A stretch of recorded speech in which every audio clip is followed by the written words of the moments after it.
ఇనుముపై అంతటి వాళ్ళు అంత కలిగి ఉంటారు. మొత్తం మన లోపలికి వెళ్ళి బాధలన్నీ అక్కడ తీర్చేసుకునే వాళ్ళు జరుగుతుంది. మనల్ని మనం ఈ మనోమాలిన్య వస్త్రాలను మొత్తం శుద్ధి చేసే జ్ఞానం అక్కడే ఉంది. అంతటి శక్తిపీఠం బాబా సమస్య.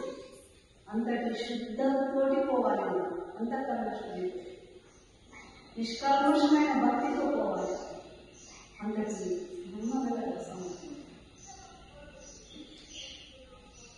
ఆ సమాధి నుండి మీకందరికీ దర్శనాలు లభిస్తాయి. మళ్ళీ సమాధి నుండి మీకు దర్శనాలు లభిస్తాయి. 7 రూపంలో మొత్తం చేస్తారు. తల్లి దగ్గరికి విద్య వస్తే బాధపడి తల్లి దగ్గర ఏడుస్తున్నారే కదా, మనం చెప్ప మాతానికి గురుమాతకి అన్ని తీర్చిస్తారు. అందుకే సమాధి దర్శనం తీసుకోండి. అందుకే సమాధి దర్శనం తీసుకోండి. సమాధి సాక్షాత్కారం పొందిన మహాత్ములు ఎవరైనా కానీ వారిని గురువుగా స్వీకరించండి. ఎవరైనా వాళ్ళని కాదు. ఎవరైతే సమాధి సాక్షాత్కారం ఆత్మ సాక్షాత్కారం పొందిన గురువులను మాత్రమే మీరు గురువుగా స్వీకరించండి. తర్వాత ఎప్పుడైనా తర్వాత ఎవరైనా ఇంకా తెలుసుకోవాలి. వారి యొక్క జాతి కులం చూడకండి. వాళ్ళు ఏ కులంలో జన్మించారో, వాళ్ళని ఏ జాతి అనేది చూడకూడదు. ఆత్మ సాక్షాత్కారం పొందిన మహాత్ములందరూ ఒక జ్యోతి పరంపరగా, ఒక వంశం వారుగా ఉంటారు. వాళ్ళంతా గురు పరంపర, మనది మానవ పరంపర, మనదేమో మానవ పరంపర, వాళ్ళ గురు పరంపర. శంకర్ నుండి వచ్చిన ఋషి మునుల యొక్క గురు పరంపర ఉంది. వాళ్ళ యొక్క పరంపర. ఒకరు కామైన ఒక్క యుగంలో జన్మిస్తాం. సాయిబాబా అయినప్పుడు మరొకరు జన్మించారు. ఒక్కొక్క యుగంలో ఒక్కొక్కరు జన్మించి వాళ్ళ కార్యాలు చేసి మళ్ళీ సమాధి.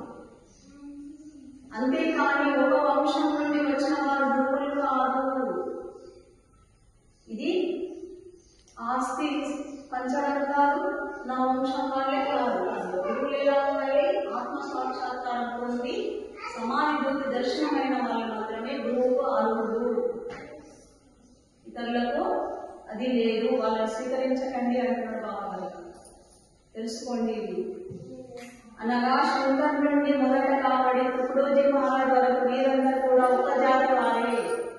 శంకర్ నుండి వచ్చి తుకుడోజీ మహారాజ్ వారు కూడా వీళ్ళంతా ఒకటే గురుపరం, ఋషుల పరంపర. అనగా ఆత్మ సాక్షాత్కారం పొందిన వారు వీళ్ళంతా.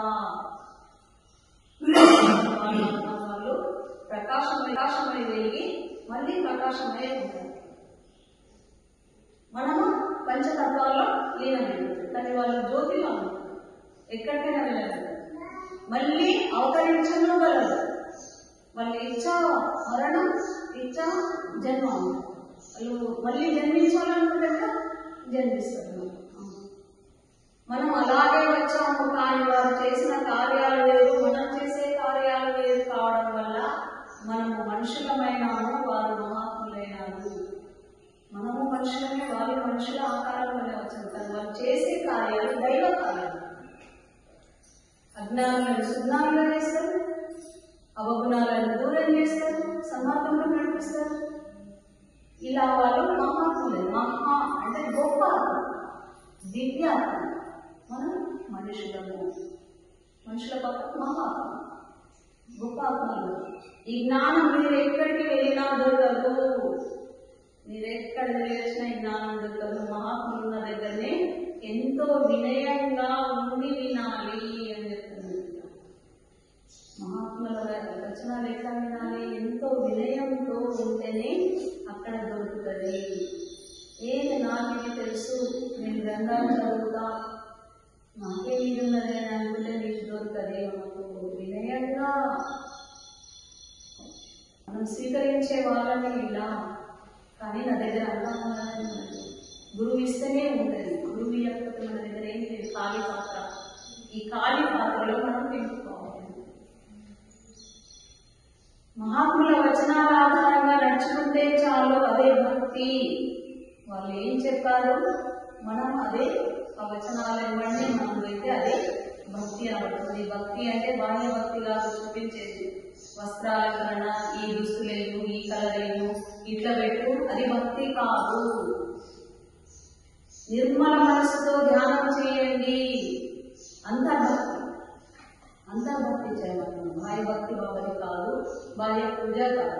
మన సంతోషం కోసం చేస్తున్నాం కానీ దాన్నే చేస్తూ కూర్చో, అట్లనే పులిపిస్తూ కూర్చో, అట్లనే దీపం గురించి వెళ్ళిపో.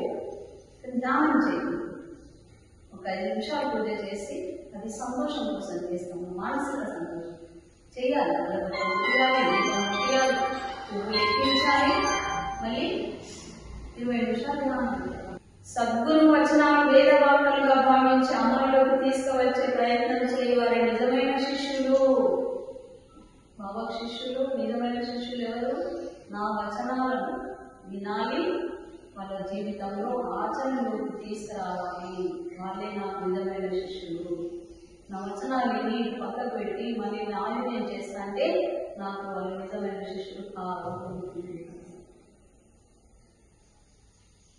వారి ప్రవచనాలు కొంతవరకైనా విని వాళ్ళని పరివర్తన వస్తే నాకు అదే సంతోషము.